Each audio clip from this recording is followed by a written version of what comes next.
correct answers? Oh, that's a good question.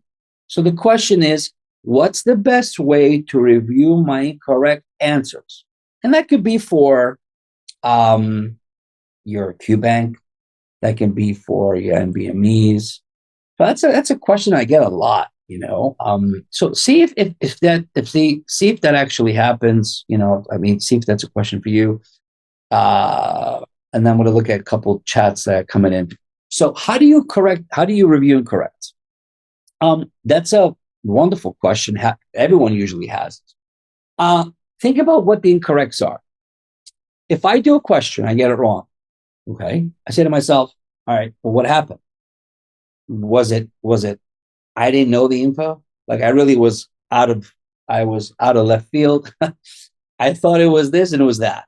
Okay, that's fair. That happens, right? If that's the case, that it's on my radar to review it a little bit. So I make a little list and say, well, I got to go over CHF because for some reason I thought I knew it, but I didn't know it.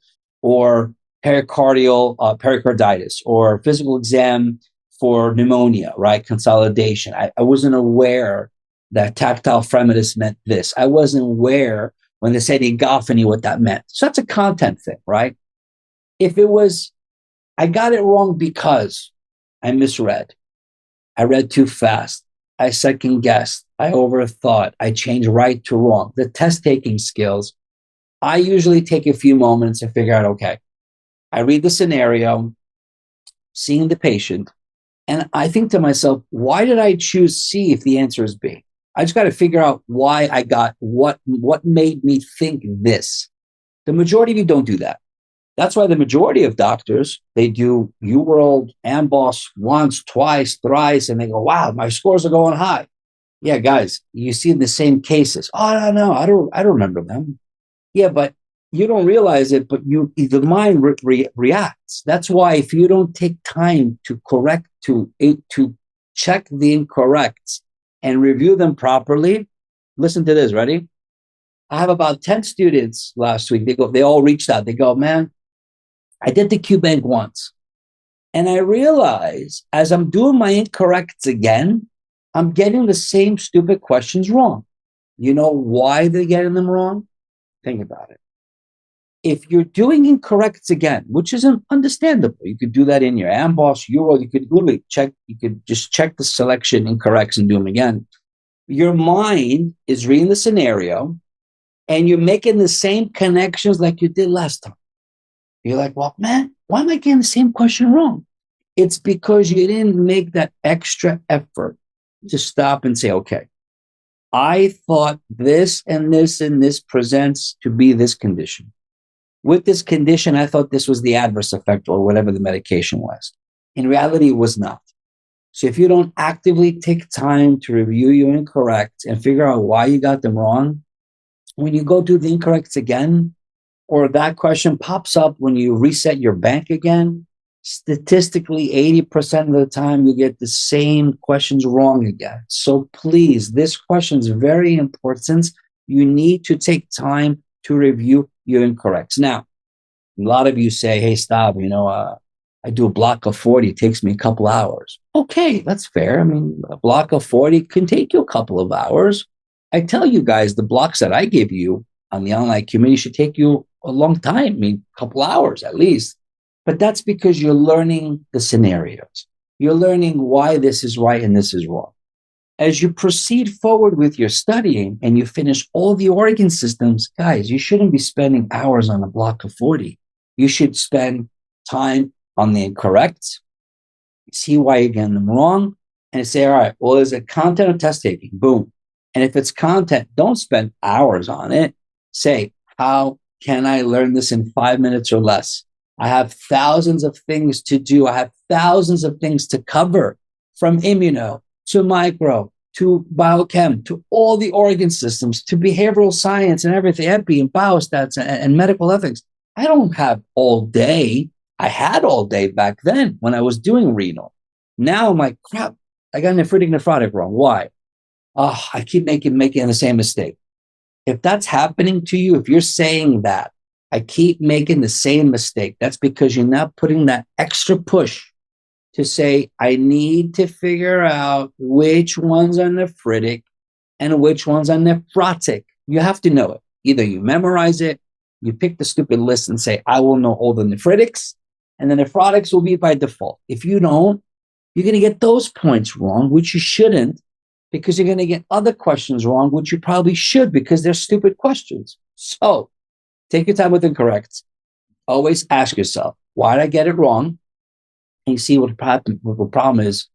The good thing about AMBOSS is when you're using attending tip, if you read the scenario like we usually do, and you say, I think it's pneumonia, hit the tip. Tip goes, this plus this plus this, presenting this way, we have to think this route. You're like, oh, I guess I was wrong. I think, guys, it's not pneumonia. Let me see why I thought it was pneumonia. Let me see why it's not pneumonia. Immediately you rewire your thought process, which then you'll never make that same mistake again. And then you're like, oh, I know the answer now is C. So if that happens, you get it right, you should pat yourself on the back and say, okay, I know the answer because I was guided to the right direction, which means it's not a content problem. I know the answer. It was just a test taking because as I'm reading the scenario, I couldn't put the pieces together. That's the problem. All right. So incorrects, take your time, go check content versus test taking, go from there. Yeah. Awesome. Let me go back to the chat. Kuba, this is so me. I scores drop whenever I do any test. Yeah.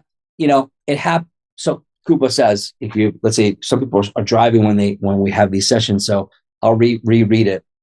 Kuba says, this is so me. My scores drop whenever I do any test in a test center. If this is you all, if this any of you happens, this happens too. Please, I will be your friend and give you tough love. You can study 7 days a week. You can study 7 days a week. Sacrifice family, sacrifice friends. Beautiful weather outside, I have to study. The minute you walk into the exam, you'll fail or you'll score a lot lower. That's it, because you're not working on what you need to work on. So if this is you, because it happens to a lot of people, do this. Set up the test drive. I'll put the link on the online community. All you got to Google is Prometric Test Drive, right? That's it.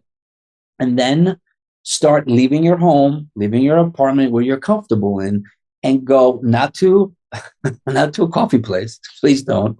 Because, I do questions on the bus. I'm like, but no, you can't, you guys, you can't be doing questions in a bus when there's loud people. Like, you could if you want, but I would mimic similar situation to a library because you have your computer, your laptop, you're sitting down at a desk, you're not upside down in your bed doing questions. Like, try to be similar and simulate your exam to a point.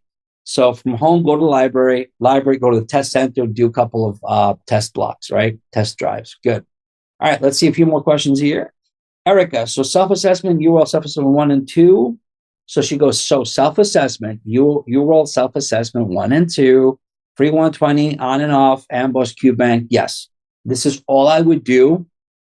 You only do NBMEs if you must. You know why? This is the spoiler alert. I work with a lot of med schools. Med schools are not aware. Trust me, they're not. Because I can tell you, many don't. That they don't realize why they promote NBMEs. NBMEs are good to know. Like if I just meet you today and like, listen, what'd you score in your NBME? 34%. I can't tell you if you're good or not because you might know all the information. You might do really well with your basic sciences. You might do really well in your QBank, but you're just not familiar with the question style. So my next follow-up is, okay, well, if your NBME was 36%, have you been doing QBanks? Well, yeah. What'd you do? Oh, I am Boss Euro. Okay, good. How'd you score? 62, 65? So if you're doing Euro and AMBOSS and you're scoring 62, 65%, that tells me you're probably pretty good with your basic sciences.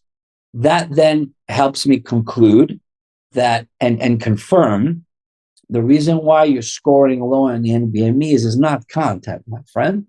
It is the way the questions are written.